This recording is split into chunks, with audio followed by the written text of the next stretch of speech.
Kia ora koutou, and I hope you're having a wonderful whatever. I hope you're feeling as confident in your comfort as the blessed Emperor Tiberius here. And if not, just try stretching out, twitching those paws. It's clearly the way to go. It's me, the spirit of the season. And what a season it is. We are just coming into summer here. It is very late spring and things are really starting to take off. We have the beautiful springtime blooms like this wisteria, and there's a little camellia hiding in the front, being highly blessed, and for the wonderful things that are coming online just in time for the next growing season. So you can see that we have wonderful blossoms. We have fuchsia and lemon, and look at those little asparaguses just popping out of the ground. Lots of lemons on the tree. Too many lemons on the tree, in fact, and we need to kind of deal with those before the new lemons start to come into their full growing season. Otherwise we're going to stunt their growth. So I need to make thousands of jars of lemon curd. That's the only way to go.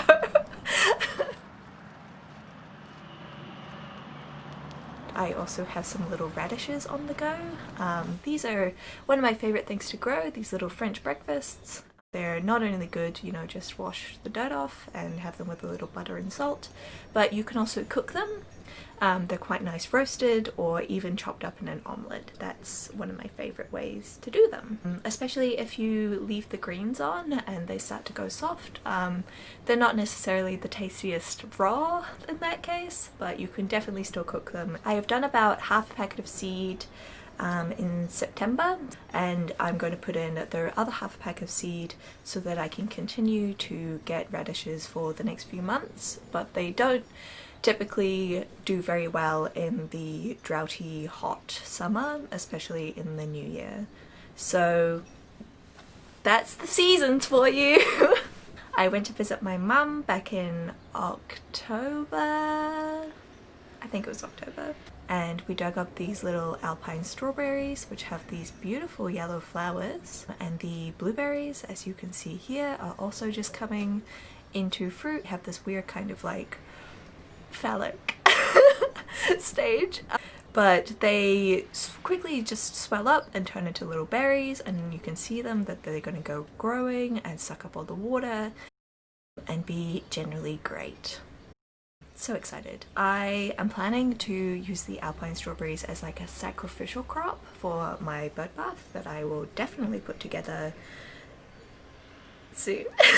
But strawberries tend to be quite hardy, and that might be a bias of where I live, which used to be, when I was a kid, it was strawberry fields forever.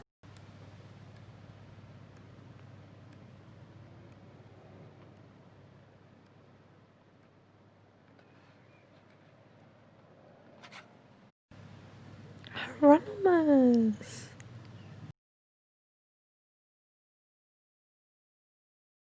It is always the process of waiting for it to be perfectly ripe and then getting to it before the birds or your little goblin, who does indeed goblin all up the berries.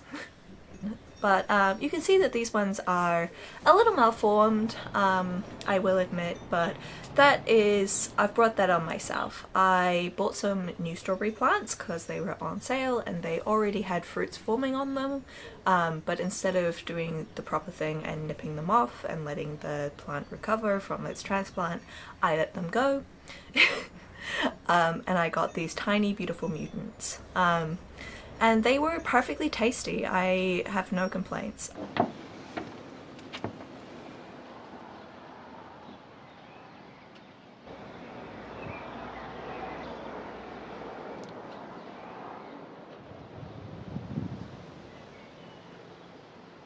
The main event for me this year, and something that I experimented with last year with middling results, is sweet peas. I am absolutely fascinated by them. like the history. I don't know how long this video is going to be if I get fully into it, but I found out a couple of years ago that most modern sweet peas that are grown for like bouquets, they don't have the traditional sweet pea scent. So I am growing some old-fashioned sweet peas. I got mine from King Seeds, and I followed their tip of soaking them in warm water for 12 hours before you plant them. It wasn't warm the entire time. Can you imagine just like, you know, a bain-marie with your sweet pea seeds waiting for them to sprout? And I let them soak for closer to 24 hours, but they were fine. They came away really nicely. I could see that they were already sprouting when I tipped them out of the shot glasses, and then when I put them into soil they came up almost immediately, and within a few weeks they were ready for transplant. So these also went in about 3 weeks before the spring equinox, so about 8 weeks they've been growing. Yeah. I sound so sure. They're kind of desperate for more root room, which means that we are in the perfect transplant stage. So don't let them go too far. Even though I watered these really well to try and loosen them off the sides, I also had slight difficulty and a little bit of sticking, but like just wiggling them and squeezing the pots, I was able to get them out without damaging the roots, but I could see that they were already trying to creep through the bottom, and if they had done that and kind of matted underneath especially, I would have probably had to cut the little trays, and I like to reuse mine, even though they're from the $2 shop. I've had these ones for about 3 years now, and they're still on the go, and hopefully I will use them until they literally degrade, as plastics are known to do. My strong children.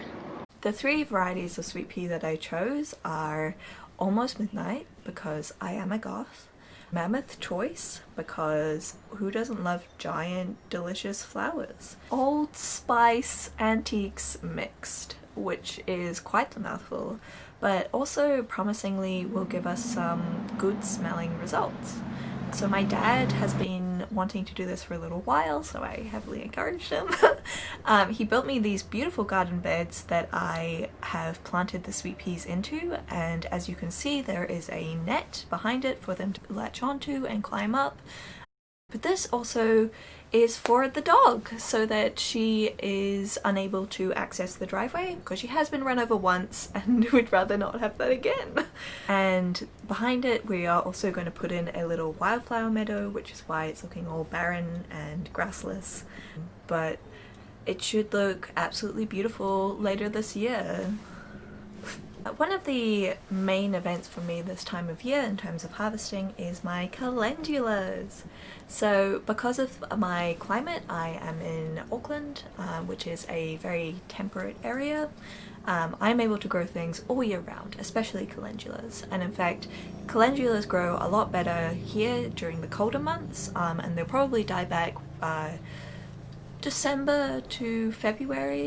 It tends to be our peak hot period. The calendulas are one of my favorite things to grow. They produce this sticky substance on the green parts that aphids are drawn to, and then ants are drawn to the honeydew that the aphids make, and there's a really interesting relationship between different insect species, and I have been reading about it.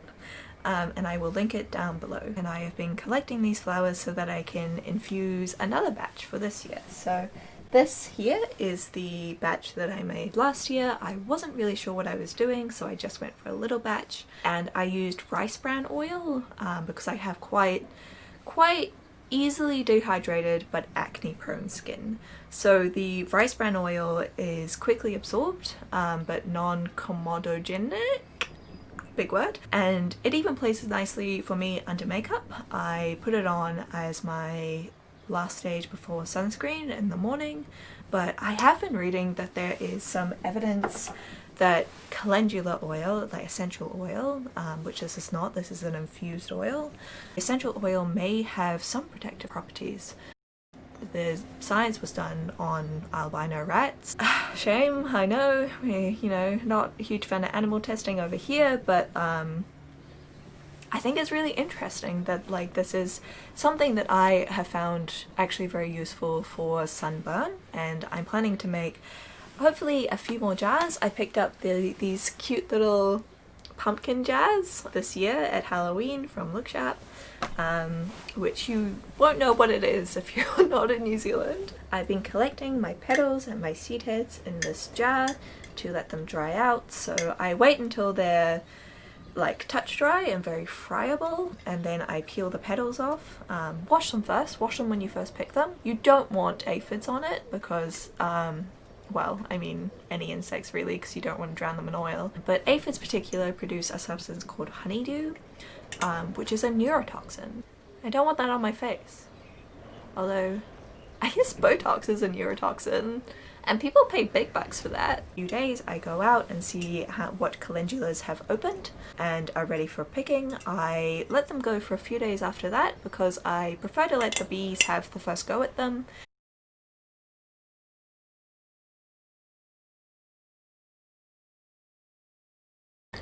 I will let you enjoy this next little segment without any commentary because, man, those bees just doing their thing, and I love them, and it's a good time.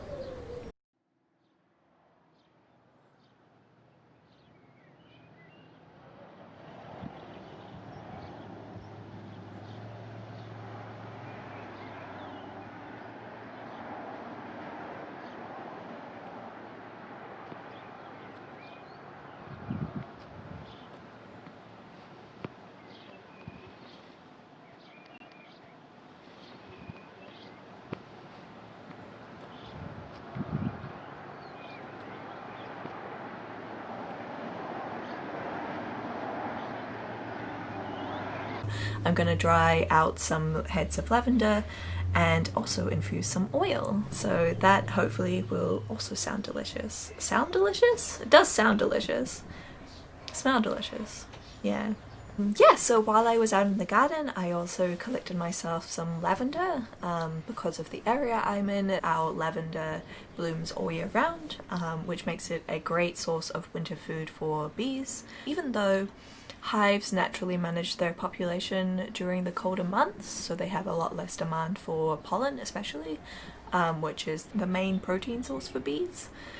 I've never infused oil with lavender before, so I'm quite interested to see how it goes. Wonderful properties, very relaxing. It needs to infuse for about 2 months, so if I get that in the next week or so, it should be ready about midsummer, which is perfect, because then I can give it for little gifts, because midsummer here is also Christmas, even though a lot of Kiwis are secular and non-theist, like we still love to have our little barbecues and our pavlovas, and I'm always down for that.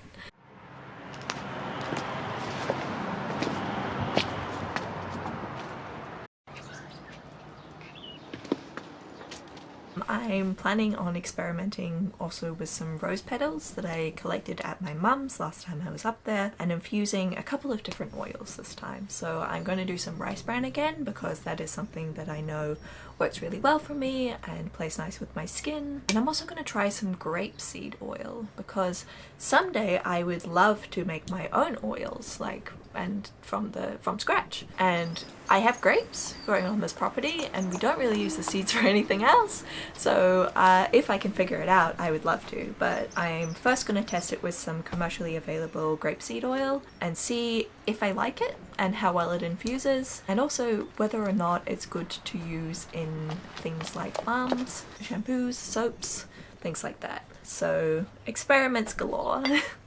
We are coming into the home stretch for this video. I just want to show you all this wonderful apple blossom that the bees also absolutely adore, even in this early season where a lot of things are still in that closed bud stage, but the bees are getting signals from the weather that it's time to go, time to make the honey.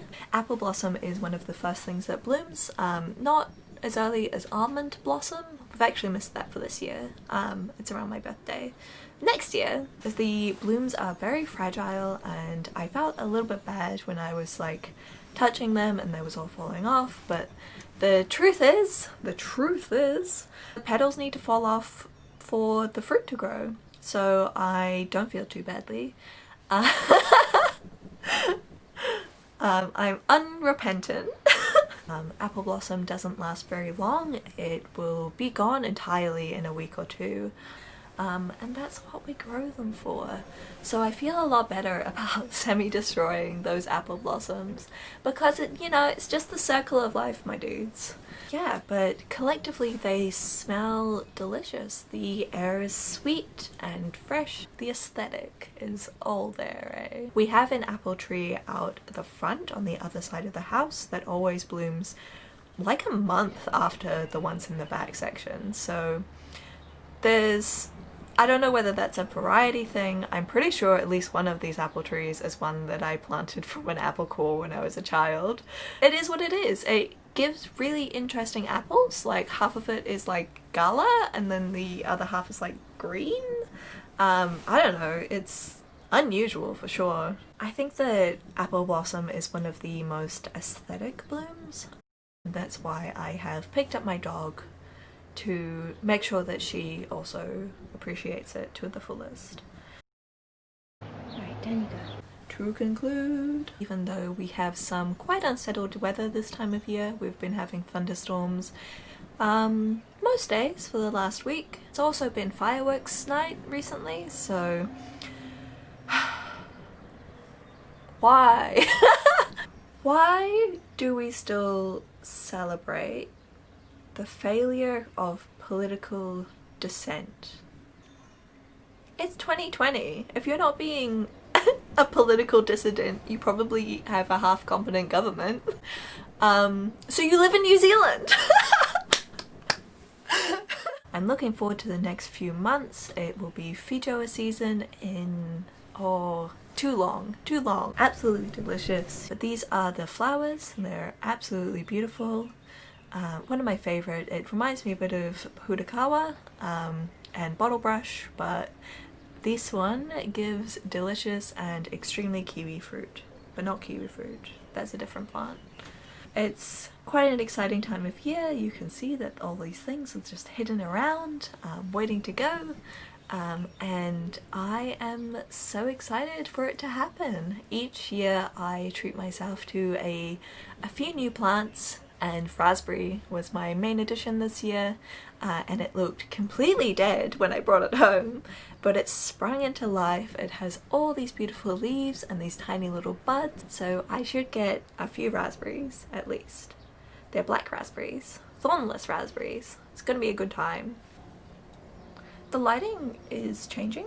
Gotcha. So that's about it for now, my dudes. I am planning to make another video to release around midsummer, so I will see you then, or more accurately, you will see me. I'm not super active on social media, but my Instagram is the thing that I use the most and will be linked down below. And I will also leave those links for those papers that I mentioned, and some other reading that is quite interesting. Well, I found it interesting, you might not. I hope that if you weren't having a wonderful day when you started watching this video, it's about 20% brighter, at least. I think this outfit alone would make it 20% brighter. But also my personality is at least another 5%. So that's about it. I will leave you again with the wonderful Mr. Tibbs just soaking up the sunlight as he should. It makes him so grumpy when he gets hot though. Yeah. I hope that you will come back around midsummer, the solstice, and I am planning to make a couple of little crafty videos in the meantime to prepare so you two can be the spirit of the season. Alright, that's it. I'm leaving now. Alright, just a few little poses.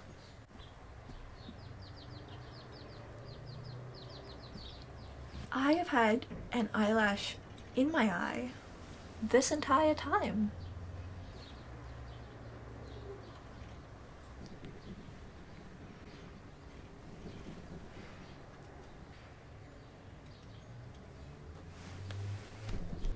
What a lovely day we're having, in this direction only.